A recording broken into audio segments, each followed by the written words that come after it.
देखिए, जो डीएनएस होता है, डीएनएस का मतलब होता है डोमेन नेम सिस्टम या डोमेन नेम सर्वर भी आप कह सकते हो। मतलब डीएनएस हमें ये बताता है कि हमारा जो मेल है वो एक जगह से दूसरी जगह पे कैसे जाएगा। जैसे मान लो मैंने एक मेल भेजी आपकी आईडी पे, वो आपकी आईडी तक कैसे पहुंचा, ठीक है। मे भी हो सकता है मेरी मेल आईडी कुछ और हो, आपकी मेल आईडी कुछ और हो, लेकिन तब भी मेल जो है वो पहुंच जाता है या मैसेज जो है वो पहुंच जाता है। ये मैसेज कैसे पहुंचता है, इस मैसेज को पहुंचाने का क्या तरीका होता है, ये जो पहुंचाने का तरीका होता है या इसको पहुंचाने की जिसकी जिम्मेदारी होती है उसको हम डीएनएस कहते हैं, यानी कि डोमेन नेम सिस्टम कहते हैं। जिस तरीके से ये पहुंचता है इस सिस्टम के थ्रू से, और यही डोमेन नेम एक सर्वर होता है, जो सर्वर डिसाइड करता है कि हमारा जो मैसेज है वो कैसे पहुंचेगा, मेल जो है कैसे पहुंचेगा। क्योंकि इंटरनेट की अगर हम बात करें तो इंटरनेट बेसिकली इतना बड़ा वेब है, इतने जाल हैं इसमें, मतलब इतनी सारी वेबसाइट्स हैं।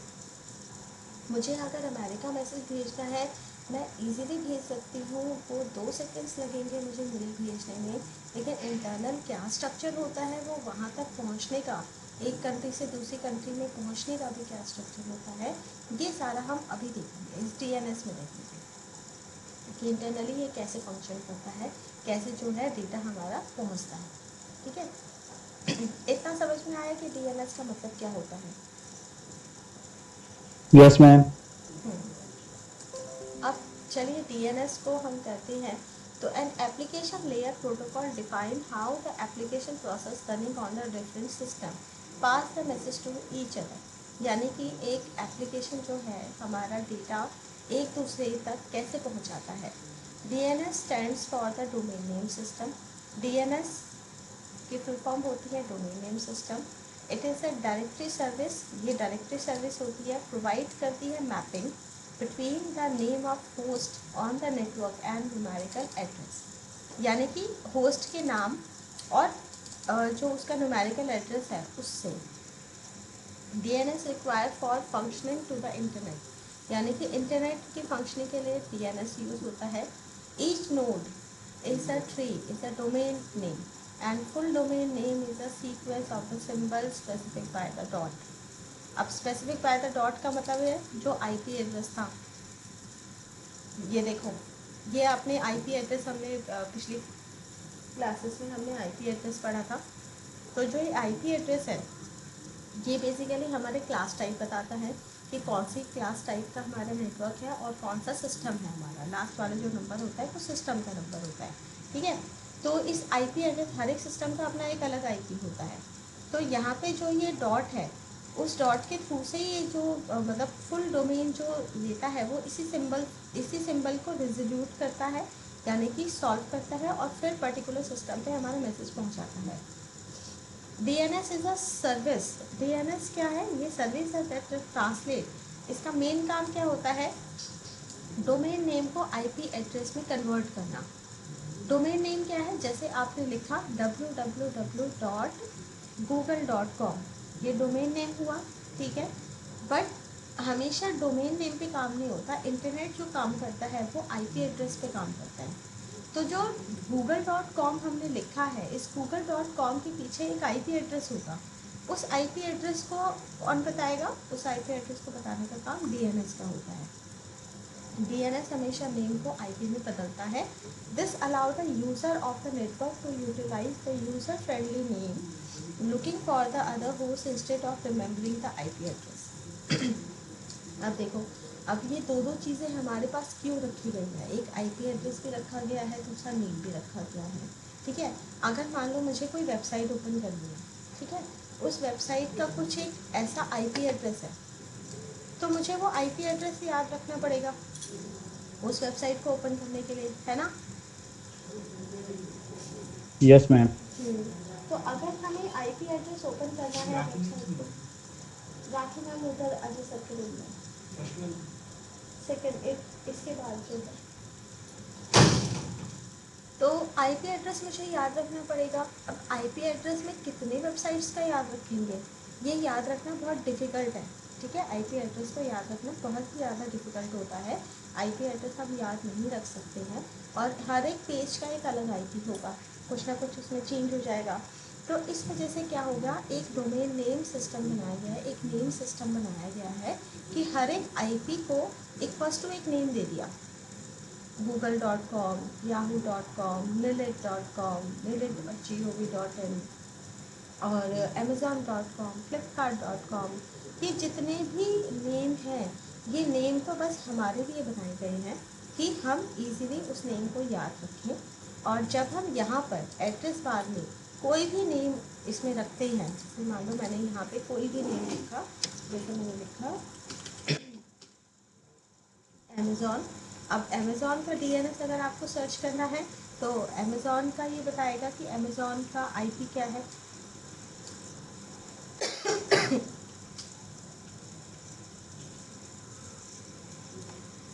तो अमेज़ॉन का हमारे पास व्हाट इज़ अमेज़ॉन आईपी, ये देखो, ये अमेज़ॉन आईपी है, यानी कि डोमेन नेम डेटा है। जब भी हम अमेज़ॉन को खोलेंगे तो उसके पीछे का ये आईपी काम करेगा हमेशा। तो इस तरह से क्या होता है कि जब भी हम कोई भी काम करते हैं तो हमारा डीएनएस क्या करता है, हम जो नेम लिखते हैं उस नेम के पीछे की आईपी भी काम करता है। ये आईपी हमें दिखता नहीं है, हमें पता नहीं चलता, बट काम सारा आईपी पे ही होता है। ये आईपी इसलिए होता है क्योंकि ये यूनिक नंबर होता है, इससे कोई भी जो रिसोर्स है वो कभी भी मिसमैच नहीं हो सकता, यानी कि एक रिसोर्स का एक ही आईपी होगा। और इसको सॉल्व करने का काम डीएनएस का होता है, यानी कि जब भी आप नेट पे कुछ सर्च करते हैं, जैसे मैंने कुछ भी सर्च करा, तो ये सारा सर्च हमें कौन करके देगा, ये हमें आईपी करके देगा, हमें डीएनएस करके देगा इसी आईपी का आईपी से। अब देखो जो डीएनएस है, DNS is the TCP IP protocol. ये टीसीपी आईपी का प्रोटोकॉल है, ये अलग अलग प्लेटफॉर्म्स पे भी काम करता है। The domain name space is divide into 3 different section. जो डोमेन नेम होता है उसको अलग अलग सेक्शन में डिवाइड किया गया है। एक जेनेरिक डोमेन, दूसरा कंट्री डोमेन और तीसरा इनवर्स डोमेन। जो जेनेरिक डोमेन है, जेनेरिक डोमेन का मतलब होता है is defined to register the host according to the generic behaviour. यानी कि हमारी बहुत सारी वेबसाइट क्या होती है, अलग अलग टाइप की होती है। कुछ एजुकेशनल वेबसाइट है, कुछ एंटरटेनमेंट वेबसाइट है, कुछ कमर्शियल वेबसाइट्स होती हैं, ठीक है। और उसके अंदर क्या है, एजुकेशनल वेबसाइट है तो उसके अंदर एजुकेशन का डेटा रहेगा, कमर्शियल वेबसाइट है तो उसके अंदर हमारा सेल परचेज से रिलेटेड डेटा रहेगा, ठीक है। तो यहाँ पे देखो, यहाँ पे कुछ जेनेरिक डोमेन दिया हुआ है, आपको बहुत सारी वेबसाइट के लास्ट में ये दिख जाएगा। जैसे आपकी रिलेट की जो साइट है वो भी क्या है, ईडीयू और जीओवी लगता है उसमें भी, ठीक है। तो EDU, GOV, info, int, MIL यानी कि मिलिट्री ग्रुप, जो मिलिट्री की वेबसाइट है उसमें एमआईएल होता है। जो हमारा म्यूज़ियम या नॉन प्रॉफिटेबल ऑर्गेनाइजेशन होता है उसमें म्यूज़ियम लगता है, ठीक है। नेटवर्क सेंटर्स के लिए होता है। ओआरजी यानी कि नॉन प्रॉफिटेबल ऑर्गेनाइजेशन के लिए होता है। तो इसके थ्रू से ये जो लेबल दिए हुए हैं, इन लेबल से हम पता लगाते हैं कि एक पर्टिकुलर वेबसाइट वो किस टाइप की है। ज़्यादातर हमने कॉम वाली देखी है, .com, इसके आगे डॉट लग जाता है, तो .com का मतलब वो कमर्शियल वेबसाइट हो गई। बहुत सारी वेबसाइट में .biz लगता है, वो बिजनेस के लिए यूज़ होता है, ठीक है। तो ये हमारा डोमेन नेम है।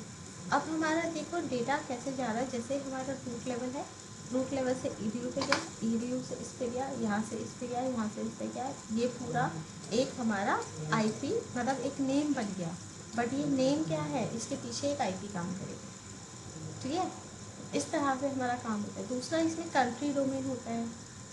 कंट्री डोमेन का हमारा 2 कैरेक्टर्स होते हैं। 2 कैरेक्टर्स का मतलब है जैसे कि इंडिया का है तो .in लगता है, ठीक है। यूएस का है तो .us लगता है, तो कंट्री डोमेन है। अब हमारा ये जितने भी नेम है, इस नेम के थ्रू से हमारा डेटा पहुंचता कैसे है। डीएनएस का क्या काम होता है, डीएनएस क्या देखता है, जैसे मान लो मैंने मेल भेजी है मैंने कोई भी मेल भेजी, मैंने आपकी आईडी पे मेल भेजी है, तो जिसमें आगे लिखा है gmail.com, ठीक है।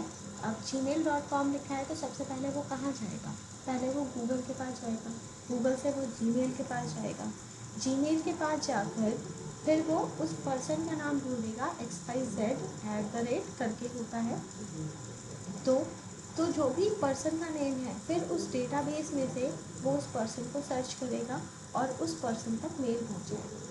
ठीक है, तो मेल तो कुछ इसी तरह से जाती है। इसी तरह से अगर आप कोई भी मान लो अमेरिका की वेबसाइट का अगर आप कोई पेज ओपन करना चाहते हैं तो जब हम फुल एड्रेस देते हैं उसका, जो हमारा एड्रेस बार में फुल जो URL होता है, उस URL में एक एक पॉइंट लिखा होता है कि कौन सा रिसोर्स नेम है, कौन सा डोमेन नेम है, तो कौन सी कंट्री पे है। तो सबसे पहले वो कंट्री पे जाता है, ठीक है, कंट्री से पर्टिकुलर डोमेन पे जाता है। जैसे अमेज़ॉन है, इंडिया का अलग सर्वर होगा, यूके का अलग सर्वर होगा, यूएस का अलग सर्वर होगा। तो जैसे उसमें लिखा जाता है कि amazon.com.in, अगर इन है तो वो इंडिया के सर्वर पे आएगा। इंडिया के सर्वर पे आने के बाद फिर वो अमेज़ॉन को सर्च करेगा। अमेज़ॉन को सर्च करने के बाद उसका जो प्रोडक्ट है, जैसे आपने वुमेन का आपने सर्च करा या मेन का सर्च करा, फिर वो उसमें से मेन डिपार्टमेंट पे जाएगा, मेन वाले पेज पे जाएगा और वहाँ से जो पर्टिकुलर प्रोडक्ट आप सर्च कर रहे हो उस प्रोडक्ट को दिखाएगा। ठीक है, तो ये सारे जो रिसोर्स हमारे पास आ रहे होते हैं, ये रिसोर्स लाने का जो स्ट्रक्चर है वो DNS प्रोवाइड करता है। ठीक है, DNS का सिस्टम सबको समझ में आ गया? Yes ma'am. तो DNS से यस मैम। हमारा, हाँ ठीक है, तो DNS से हमारा डेटा जो है इस तरह से मैम ट्रांसफर मेरा एक होता है। क्वेश्चन DNS था से मैम। हमारा डेटा जो है इस तरह से ट्रांसफर। हाँ जी बताएं। हाँ जी बताएं। मैम जैसे मैं ये मैम ये जैसे कि अपना आईपी एड्रेस है मैम, तो वो मैम क्या किसी वेबसाइट के लिए मैम क्या वो असाइन होता है या फिर मैम ऑटोमेटिक होता है मैम? ये असाइन होता है, फिक्स्ड होता है पहले से। ये असाइन होता है, फिक्स होता है पहले से।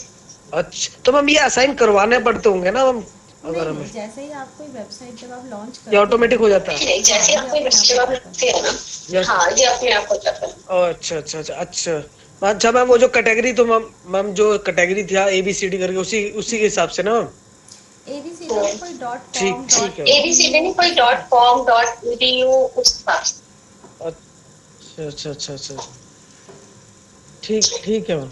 हाँ जी, तो जब भी हम जो हाँ वेबसाइट जब जी। हम बनाते हैं ना तो हमें डोमेन परचेज करना पड़ता है। तो जब हम डोमेन परचेज करते हैं तो वो अलग अलग टाइप के डोमेन के अलग अलग पैसे होते हैं। जैसे आप कमर्शियल वेबसाइट खरीद रहे हैं तो .com जब आप खरीदेंगे तो उसका एक अलग अमाउंट होगा। तो उसकी IP, मतलब हम सिर्फ डोमेन नेम खरीद रहे हैं, उसके पीछे की IP वो अपने आप ही ऑटोमेटिक वो सिस्टम अपने आप बना देता है। ये सारी चीज़ें प्री डिफाइन होते हैं, मतलब IP हर नेम के साथ IP कनेक्ट होगा और हर एक नेम के साथ एक यूनिक IP ही होगा, तभी जो रिसोर्स हमारे पास आता है वो यूनिक आता है।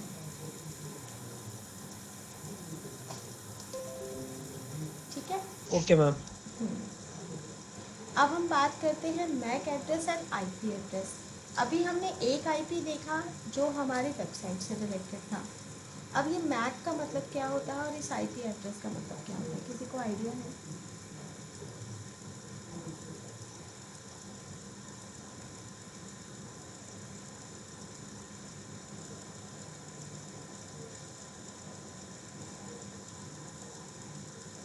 कोई भी कुछ भी बताओ। मैक एड्रेस का मतलब क्या है, IP एड्रेस का मतलब क्या है? IP एड्रेस तो हम पहले भी कई बार पढ़ चुके हैं। मैक एड्रेस नाम सुना है किसी ने? यस मैम, किसी भी मैम डिवाइस का एड्रेस होता है, यस बिल्कुल। जैसे हमारे फोन का होता है। हाँ हाँ हाँ बिल्कुल। और IP एड्रेस?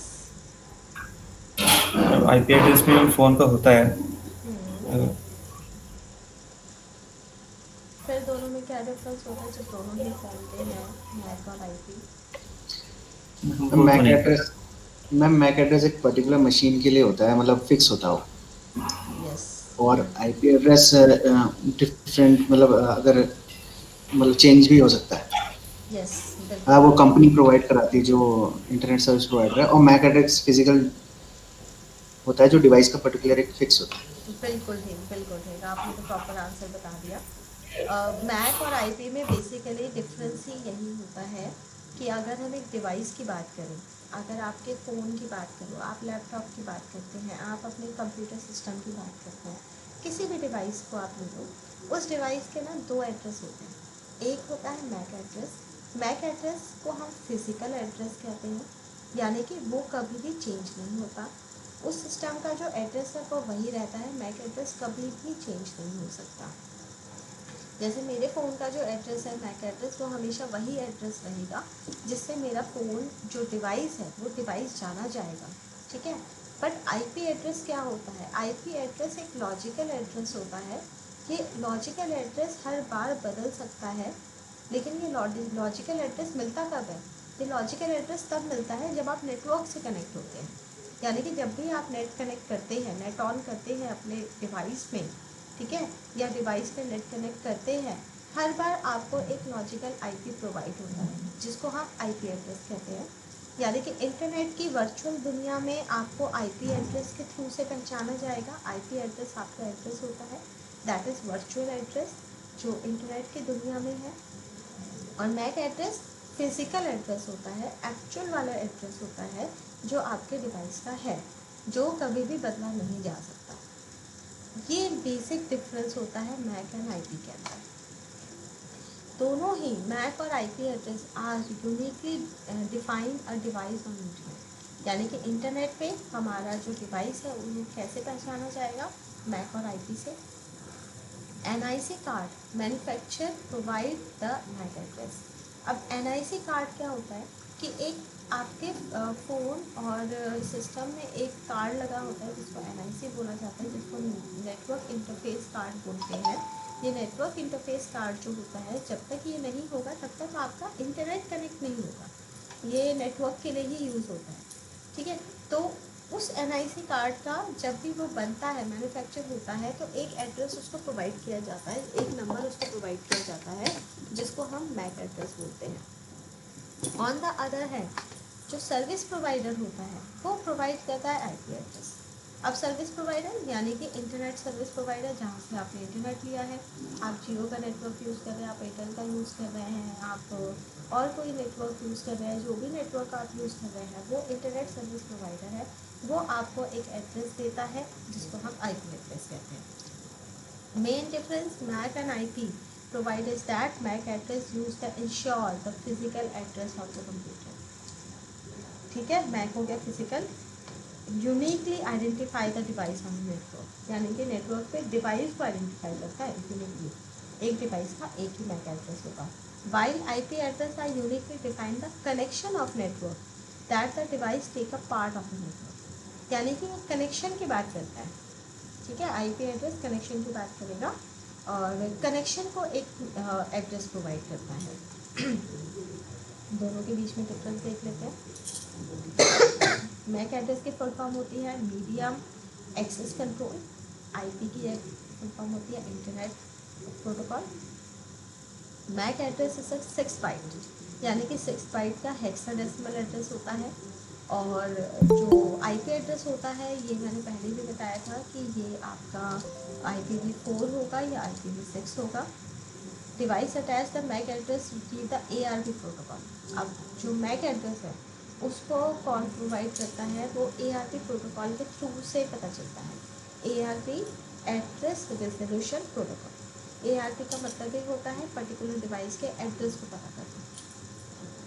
और जो device attach with the IP address can retrieve by the RARP, ये रिवर्स एड्रेस रिट्रीव प्रोटोकॉल होता है, ठीक है। तो ये RARP हमारा आईपी प्रोवाइड करता है, ARP हमें मैक प्रोवाइड करता है, मतलब मैक एड्रेस देता है ARP protocol. NIC card manufacture by the MAC address, ठीक है। NIC कार्ड मैक एड्रेस होता है और internet service provider IP address देता है। MAC address use to ensure the physical address, ये हमें फिजिकल एड्रेस देता है और ये हमें क्या देता है? Logical address. तो बेसिकली यही डिफरेंस होता है, मैक फिजिकल देता है, आईपी लॉजिकल देता है। MAC address operate in the data link layer. अब डेटा लिंक लेयर OSI की सेकेंड लेयर थी, मैंने OSI मॉडल पढ़ाया था, तो सेकेंड लेयर पे काम करता है ये। कि जब भी OSI मॉडल जब मैंने पढ़ाया था तो मैंने यही आपको बताया था कि नेटवर्क पे जो डेटा ट्रांसफ़र होता है उसके क्या क्या स्टेप होते हैं। तो OSI में 7 लेयर्स है, ठीक है। TCP/IP में भी 4 लेयर्स थी। तो उसी मॉडल के ऊपर काम करता है हमारा नेटवर्क, और ये सेकंड लेयर पे काम करता है जहाँ पे जब भी डेटा भेजा जाता है तो भेजे जाने से पहले डिवाइस का एड्रेस चेक कर लिया जाता है कि इसी डिवाइस पे डेटा भेजना है या नहीं। यानी कि पोस्टमैन खड़ा है, बस वो एड्रेस चेक कर रहा है, जिस एड्रेस पे डेटा भेजना है उस एड्रेस पे डेटा भेज देगा मैक एड्रेस चेक करके। और IP एड्रेस भी होता है। IP एड्रेस नेटवर्क लेयर पे काम करता है। अब मान लीजिए आप मेल अलग अलग डिवाइस पे ओपन कर रहे हैं, मैंने फ़ोन पे भी ओपन कर रखा है, सिस्टम पे भी ओपन कर रखा है, किसी अदर डिवाइस में भी ओपन कर रखा है, तो सारे डिवाइस में भी ओपन हो जाता है। तो वो कैसे ओपन होता है, वो हमारा IP एड्रेस देख के ओपन होता है। यानी कि IP एड्रेस पहले ये देखेगा कि यस कविता के जीमेल एड्रेस पे मेल आई है, ओके।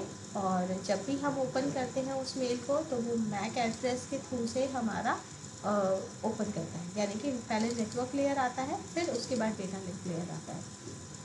तो पहले IP एड्रेस रिजोल्यूट होता है, फिर मैक एड्रेस रिजोल्यूट होता है, और फिर हमारा डेटा पहुंचता है। MAC address help the simply identify the device. MAC address का मतलब सिर्फ डिवाइस को आइडेंटिफाई करना। IP एड्रेस का मतलब है सिर्फ नेटवर्क को आइडेंटिफाई करना कि जिस नेटवर्क से डिवाइस कनेक्ट है। MAC address of the computer can not be change with the time of environment. MAC address कभी भी बदला नहीं जा सकता। IP एड्रेस मॉडिफाई द ये मॉडिफाई हो जाता है टाइम और एनवायरनमेंट के अकॉर्डिंग। MAC address can't found easily third party, यानी कि थर्ड पार्टी मैक एड्रेस नहीं पता कर पाती, but IP address easily third party पता कर लेती है। ठीक है, तो डिफरेंस समझ में आ गया मैक एंड IP में। Yes ma'am. चलिए अब हम नेक्स्ट एक और नंबर, हाँ जी बताइए कुछ पूछना है।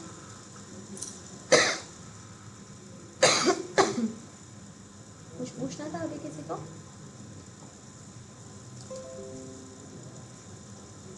अभी नेक्स्ट हम बात करते हैं IMEI नंबर। क्या मतलब होता है IMEI नंबर? किसी को पता है तो? मैम ये मोबाइल डिवाइस की इंफॉर्मेशन देता है, हम्म, इससे पता लग जाता है कि मॉडल कौन सा है और इसमें स्टोरेज रैम वगैरह कितनी है, इससे पता लग जाता है। एक पर्टिकुलर एक डिवाइस का, मोबाइल डिवाइस का एक यूनिक आइडेंटिफाई नंबर होता है जिससे एक पर्टिकुलर डिवाइस को पता लगाया जा सकता है, यानी कि फ़ोन डिवाइस को पता लगाया जा सकता है, जिसको हम IMEI नंबर कहते हैं। ये यूनिक नंबर होता है, इसी से ही आपकी फ़ोन की लोकेशन ट्रेस की जा सकती है। अगर आपका फ़ोन अगर चोरी हो जाता है तो इसी नंबर से पता किया जा सकता है। तो इसकी फुल फॉर्म होती है international mobile equipment identity number. It is use to uniquely identify the mobile device on the network. यानी कि नेटवर्क पे मोबाइल को सर्च करना है तो IMEI नंबर है, ठीक है। और एवरी मोबाइल फ़ोन जो GSM मोबाइल मॉडम होते हैं उनके अंदर 15 डिजिट का IMEI नंबर होता है। Based on this number, you can check some information about the device like the brand, model, हम ये पता लगा सकते हैं। और IMEI number is the different in every mobile device. Her device का यूनिक नंबर होता है, अलग होता है, और वो हमारा मॉडल नंबर ही बताता है कि मॉडल नंबर क्या है। और बेसिकली करंट लोकेशन इससे पता लग जाती है। और वही है, अगर फ़ोन आपका लॉस्ट हो गया, स्टोलन हो गया, even if the SIM card और द फोन आर रिमूव्ड, अगर सिम कार्ड भी हट गया तब भी हम IMEI नंबर के थ्रू से उस फ़ोन या डिवाइस को सर्च कर सकते हैं, ट्रेस कर सकते हैं। अब ये नंबर काम कैसे करता है?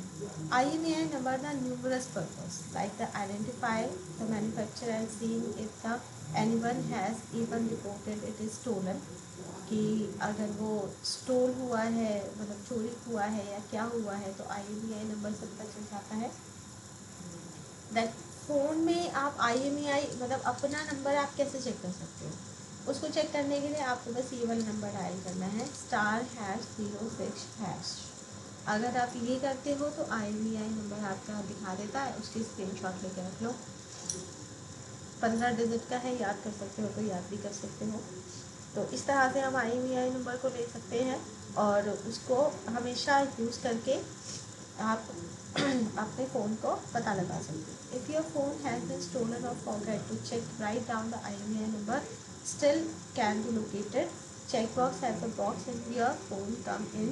You will find a sticker where the outside the box and number on your phone. और जब भी आपका फ़ोन आता है, मतलब जब आप फ़ोन परचेज़ भी करते हो ना, तो परचेज़ करते टाइम पे भी आपके जो फ़ोन बॉक्स होता है उसके ऊपर IMEI नंबर लिखा हुआ होता है, तो वहाँ से भी आप लिख सकते हो। How to find the IMEI number on your Android phone. अब एंड्रॉयड फ़ोन में हम कैसे कर सकते हैं, आप सेटिंग ओपन करिए, ठीक है। एंड्रॉयड फ़ोन में scroll down and tab about phone, जो अबाउट फ़ोन है उसमें जाओ और उसके अंदर आपको IMEI नंबर मिल जाएगा, वहाँ से भी देख सकते हो। और जो iOS है, ठीक है, उन फ़ोन में आप कैसे पता लगा सकते हो, उनसे पता लगाने के लिए आपको सेटिंग में जाना है। जो आईफोन होते हैं उसमें जनरल टैब पे क्लिक करना है, उसमें अबाउट में जाना है, अबाउट में आपको IMEI नंबर मिल जाएगा, वहाँ से आप उसको स्क्रीनशॉट लेके या कॉपी करके रख सकते हैं। तो ये आपका IMEI नंबर होता है जो हमारा फ़ोन के लिए यूज़ किया जाता है।